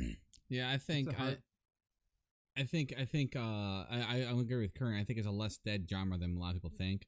I feel sometimes it does fade, but then you have, I think, the direction, I will say, maybe not fading, but the direction, the way it goes, where like you had World of Warcraft turn into a freaking casino game. Like it's all about the RNG, and I don't like the way that the genre is taking its path. Like if you put like Final Fantasy 14 and then World of Warcraft next to each other, I'm gonna want to play Final Fantasy 14 because in Final Fantasy 14, I'm working towards something. I'm not pulling a lever for numbers on a random piece of gear. Where Final Fantasy 14, I know the gear I'm gonna get after I beat the boss X amount of times to get the tokens I need to get, and it's rewarding. Like I know the exact gear I'm getting, know exact gear I want, and then I can go ahead and turn around and be like, well, I like that look better. Let me transmog it. So I don't know. I don't like the whole RNG thing. I don't want to farm up the numbers and then get my piece of gear and then go, well, I got my piece of gear, but it was the wrong stats, and then let the farm start all over again to never get the right stats I want. I don't want to rely on luck. Yeah. That's also another thing I was going to ask you about Final Fantasy 14. Like, you brought up the whole random generated rolls and stuff for gear off of World of Warcraft. Like, how does it work for Final Fantasy 14 in general? Is it just like regular stats, or does it randomize? I don't think the gear stats, because you have an aerithal gear. Oh, we get to Kern's question. Sorry, 1 second. I feel like the main problem is that we keep seeing MMOs that look awesome but are realistically still years away. Hype builds up of those years, and then expectations ultimately. I agree with that. Totally agree with that. Yes, I agree. So, but yeah, there's no randomized stats because you have like green stats, then you have green gear, or you have pink gear, then you have blue gear. Okay. But it's not like, yeah, it has its own set of stats. So if you go into like, if you go look on the website and say, I'm gonna farm this dungeon because I want these specific types of gear. Like if you did like back in EverQuest, I'm gonna go farm these areas because I know this gear drops from there, and I'm gonna get it. So you're always gonna have its own sets, its own set stats. So there's no crazy freaking, oh, I got farmed this 10 times because I didn't get the freaking strength I needed on it. So there's none of that, and I hope they don't ever put that in there because in my opinion it'll just kill the game. I feel like RNG does not belong in MMORPGs like that. Like I can understand the Division 2, I can understand Diablo, I can understand Anthem. Those are the types of games that are based around that. But MMORPGs like this does not belong there.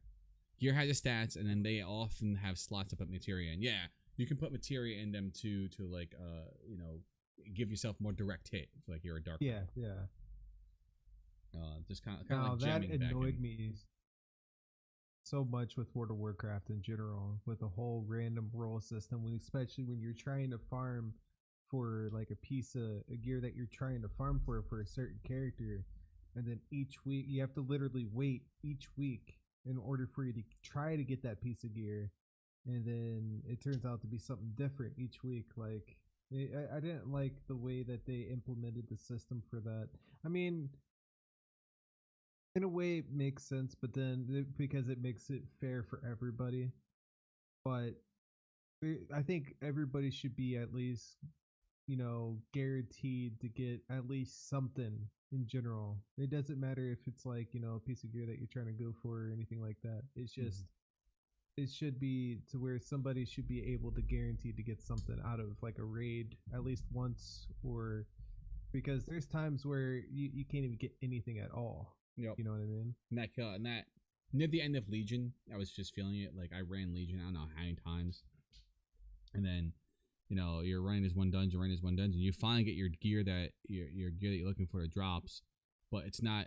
It's like it's the basic gear, but then it's like, oh, but it could proc to like whatever the hell it was, the I don't know, whatever, it adds a different proc to it, which will add more stats to it.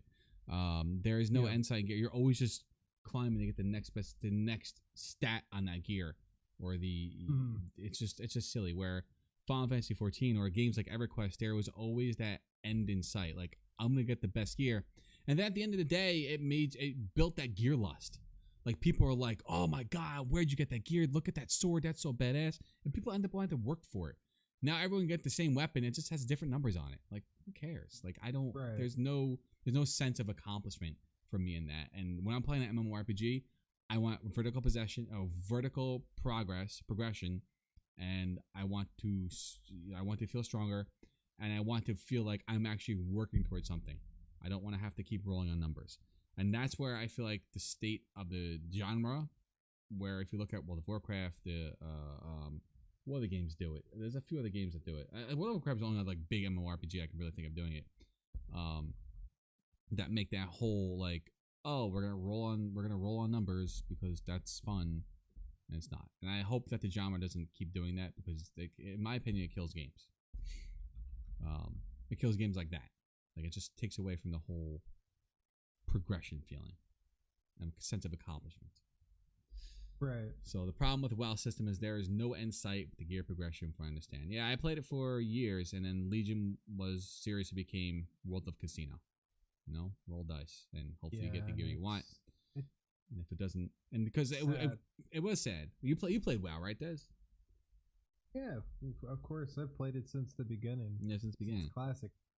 Yeah, it was good. It was good. Classic. Like, remember Classic? That was the same thing with Classic. Remember the freaking the wind whatever sword that was, the Wind Fury's Seeker sword, what the hell it was, that legendary sword. Yeah, from Elendin's Temple, the Black Temple. Yeah, the Black Temple. No, it was from was it from the Black Temple? The big sword that had. Wait, for which one? Wind. I thought it was from Ragnarok. Oh, I know what you're talking about. I can't remember the name of the sword. Man. I gotta bring it up. Ragnaros. Wind. It starts with an S. No, it was Sulfon's Hammer. Hammer. Wind Seeker or something. I don't remember the name of the sword. You ended up getting it in Legion as like a quest. But yeah. I can't remember the name of the sword. But whatever. Not many people had it. It was a legendary item, one of the very few legendary items in the game that you could get. And there was 2 people on my server that had it. Maybe 3 because of the guild that they were in. And then it just gave you that lust of like, oh my god, how'd you get that? They don't have that anymore. Yup, in Final Fantasy 4, you know who the best players are because they have the unique weapons from the Ultimate fights. I totally agree. And you're walking by, it's like, oh my god, where they get that weapon from? And you look it up, it's like, oh my god, how do I get that? Yup, I totally agree. And right now, where like the state of some games are, like, yeah, I'm even gonna say Anthem. Like even games in Anthem, like, you know, or even games in like, you know, Division 2, they have the legendary, but it's never truly a legendary. It doesn't do anything different than just be orange. Maybe it has some like different effects on them, but it doesn't do anything different. I don't know. Sorry about that. That's okay. Where you go do a real, you know, MMORPG like this, and you go aspire to get those weapons, it drops, and you could do it like, you seriously farm it like 15, 20, 30 times and never see the weapon until it finally drops for you. And it's the weapon that you need. You don't have to farm it 15, 20, 30 times, the weapon drops, and it's not the stats you need at all. And then go to the crafting section and roll stats. That state of genre for MMORPGs drives me insane, and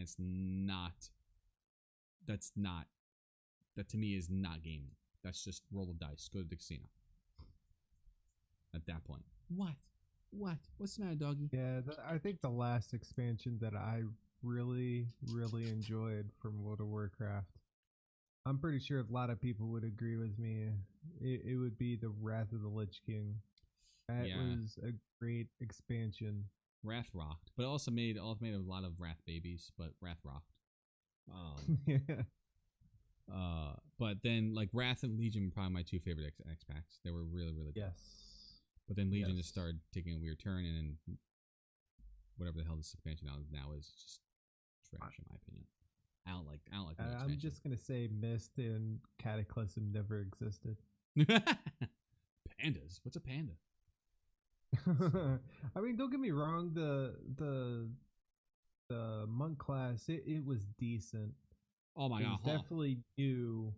The monk class was absolutely. The monk class today, if you're a tank, is ridiculous. It's just like so overpowered. But yeah, are you serious? Really? Oh my god, I played a freaking monk throughout all of Legion. I started as a Death Knight and then moved over to monk, and it was the most powerful tank. It took a lot to play, a lot of skill to play, because it was active tanking. There was no passive tanking like Druid, or Death. Like Druid was Druid was actually kind of active tanking, but like the Death Knight was not preemptive. It was reactive tanking. So you got hit, then you heal yourself. You know, whereas like Right. the monk, you had to use iron. You know, your Iris Skin Brew to build up your oh my god, I can't remember what the hell it was, but you had to build up your tolerance, I guess, to damage. Then once you had enough of that, you then would, you know, wean off the damage to wean off the damage. So you get heals back. It was a very cool, it was a very weird balancing of, I can't remember what the hell the name of the mechanic was. But you drank your Iris Skin Bills, and you had like 3 of them to drink. And then after you drank, you had to pop like a different ability to get them all back. But if you didn't do it right and time everything's right and do your different rotation, it was just crazy. The active tanking was insane. I absolutely loved it. I was great with it until I got this one boss in this heroic raid. I just couldn't. I hit my skill limit. I was like, all right, back to my death knight.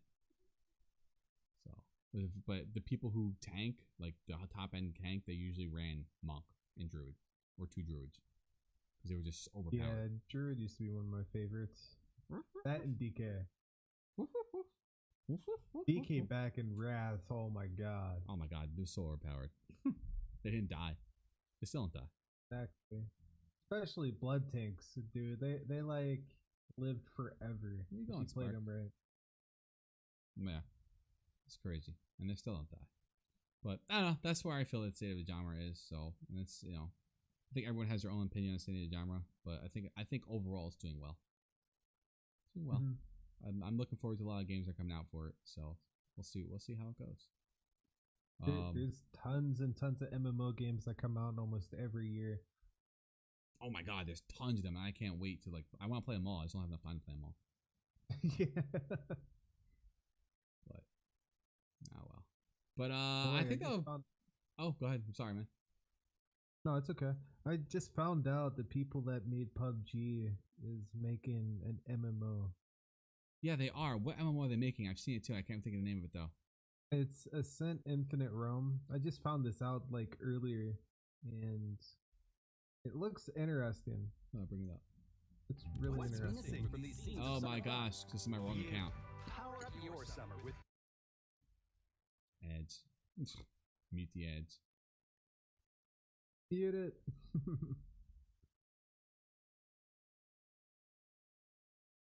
So this is a trailer of Ascent Infinite Realm that are the creators of PUBG, Bluehole, which is owned by Tencent. We'll take a look at this.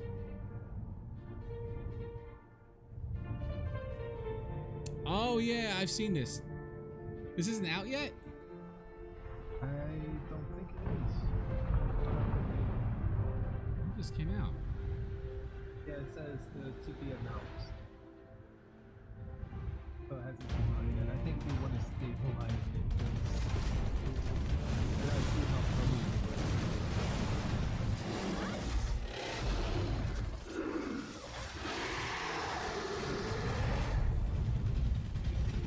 This looks awesome. It's very mechanical. Yeah, I can agree with you there. I mean, Terra didn't do very well in the first release, but now Terra's a great game. It's got like this weird what the hell is the word I'm looking for? Like this punk feel, steampunk feel.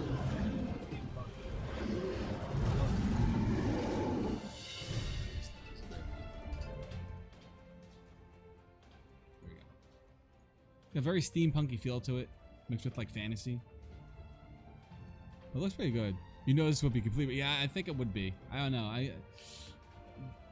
Judging by PUBG, I don't know. It's got like aspects of Ion in it, so it's just weird.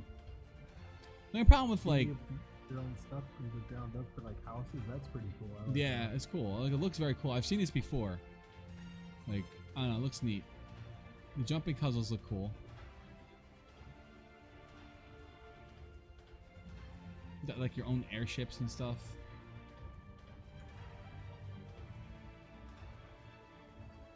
Amazon Unit looks interesting. Haven't decided from the school to bed yet. Oh yeah, that's right. That's gonna be a very sandbox-based game, right? Amazon's MMO. Yeah, it's gonna be nuts, dude. That's gonna be insane. I don't know. I think it's way too early to tell. The one game I'm fully looking towards is Camelot Unchained. That's gonna be insane. That's gonna be really good. If you ever played Dark Age of Camelot, that's gonna be ridiculously good. You can farm and everything in this game. Raise pets, customize them, give them wings if they're lions and whatnot. You can pretty much build a whole village, it looks like. You can build houses from the ground up. Yo, Stare, what's up, dude? How have you been? Hope everything's going well. Good to see you stop in. Wow, this looks insane. You can get vehicles up in the air. You can have you're doing dog fights, what essentially it looks like, fighting griffins inside of. It's got the Terra. You can tell it has Terra like graphics all over it too. So I miss you too, man. I'm glad you stopped in. Tonight's our first podcast for MMOs, talking about the news and the state of the genre and all them. So it's going pretty good, I think. And we're having some fun. We're checking out a new game called Ascent Infinite Realm, which is made by Blue Hole, who makes PUBG. So we're just checking this out. I mean, oh my god, really you can good, have but air fights. Yeah, it's gonna be nuts. I definitely think at launch, you could already see in the trailer a little bit. It's very unoptimized. Yeah. But dude, it looks cool. I'd be very cautiously excited coming from the developer, but I think it would be very neat if it's executed correctly and it's not cash chopped to hell like some other games. As long as it's not pay to win, it will do well. Yes. Like, I hope it ain't. I definitely would play it. I was so glad. It was very cool. Yeah, that's why you gotta be like cautiously like excited about it. Like, oh, it's gonna be awesome, but maybe not that awesome. Looks great though. Like the wars that you can do, like the air fights, the complete sieging of the. It just looks really good. Like I like the fact that you can do that. Air. I remember seeing this a long time ago. That was announced a while ago. Oh yeah, I forgot all about that. So, but while we are coming up on 2 hours, so we're gonna get ready to, I think, end the podcast, guys. It's been an awesome ride tonight. Our first podcast in. I appreciate everyone coming in and hanging out. It's been really cool. We will be doing this every Thursday, 7:30 p.m. Probably around the 2 hour mark. We had a little technical difficulties when we first started with audio and whatnot, so we had to stop and restart, but we got it fixed. Everything hopefully sounds clear. Hopefully everybody here, Des and myself, can see the videos and whatnot, but I think everyone was able to.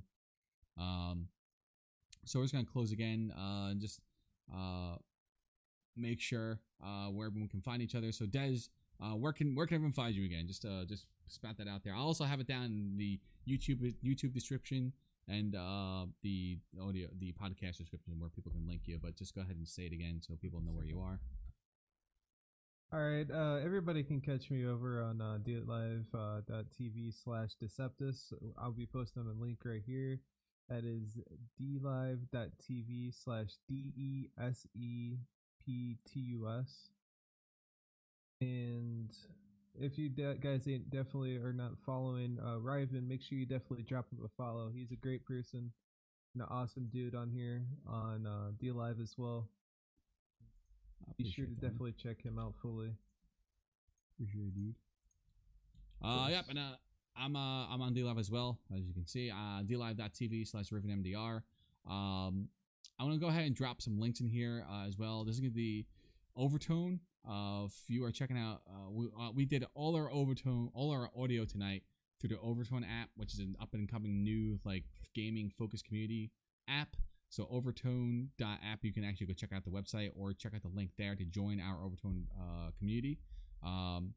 It's 100% worth it. Fully grown on Vivox, which has been around for 14 years. So they have 14 years of audio underneath their belts. The audio is definitely going to scale very well when more people get on the servers and build their communities. So I'm very, very excited to use that. Make sure to follow the MoarDots Twitter. It's twitter.com/MoarDotsRadio. Make sure to drop a follow. We're going to be tweeting out all the questions that we had tonight regarding like Final Fantasy 14, what's your favorite class? ESO, what's your favorite class? And I have one more link. Sorry, guys. One more link for our. We also have a Discord. We do the Discord here. I'm gonna have all these links inside the video description, as well as the podcast description. But see here as well. This is our Discord link. This is like the central hub for everything. So make sure you check it out. And we got Monday nights. We're starting we're piloting a Dungeons and Dragons group. We'll see. We're starting with 5 people. We'll see how it goes as we grow more and more with it, and it gets better and better. We'll see if we can, get more people involved. Looking to have movie nights with the community. So community is slowly growing. It's definitely been an awesome time. So definitely come by and check it out if you so inclined to do so. Movie night for the win. Hell yeah. And then the last thing, and this question is from one of our own community members in the MoarDots Discord. Comes from Lava Drinker, a longtime friend. I've known him for a while. He had me cracking up when he texted us in Discord. The question of the week: do you wash your feet before you get in the shower? So I wasn't sure how to answer this question, so I want to see how everyone else answers this question. So make sure to tweet at Discord, the MoarDotsRadio Twitter, with the question of the week for the answers. I'm gonna tweet that out later today, and we'll see who answers and whatnot regarding the that question. It was rather funny. I busted out laughing when I first saw that. Lava Drinker's a good dude. It was like before question mark. Yeah. Do you wash your feet before you get in the shower? That seems counterintuitive, right? I can see if you're getting in a bath, but not a shower. So, but that's the question of the week. So next week we'll come back with the answers. We'll read them live on stream. That also goes if you guys want to send like mail or tweet or DM the MoarDotsRadio Twitter, or ping me on Discord or Overtone with any type of questions or feedback. I will go ahead or Des and I will go ahead and read it live on stream. Any type of feedback, any type of questions or comments, anything like that. We'll read it live on stream. Des and I really want this to be community focused and community driven. So that's the whole thing behind MoarDots. Community focused, community driven. Feel free to tell your friends, pass it around, and hang out and have them come and hang out and get involved with the community. Yo, Stare, coming with that freaking blinging diamond. Oh my gosh, thank you. You rock, dude. But guys, Des, it's been an awesome podcast. Thank you so much, Des. It was awesome hanging out with you, chatting. Of course, man. I'm definitely glad to be part of this podcast, and definitely. This is definitely going to be an awesome ride, man. Yeah. I'm definitely looking forward to the future and see where we go from here, man. Something I've been definitely wanting to do for a long time, and awesome. I'm glad. Definitely looking forward to everything, man. Yeah, definitely be awesome. And hopefully next week we can get you live too, and we'll set you up and get people chatting over with you too if you want. That'd be cool. I mean, you don't have to. No pressure. If you want, that's cool. If not, whatever you want to do. And then we got people over there too, hanging out, chatting, and get some different points and views. Because I want everyone, as many people can benefit from this as well, because it's community driven, community focused. So, but you guys rock. I'm gonna go ahead and stop the stream here, and end the recording, and just hang out for a second, Des, and then guys, it's been awesome. Thank you all so much for hanging out and coming out for our first official MMO news podcast. We'll be back next Thursday, 7:30 p.m. Eastern Standard Time, to talk more MMO news, gaming, and just hanging out. I'll bring the beer. You guys just bring the combo. I'll talk to you guys later. Thank you all so much. It's been an awesome night. Peace out, everyone. Have a good one, everyone.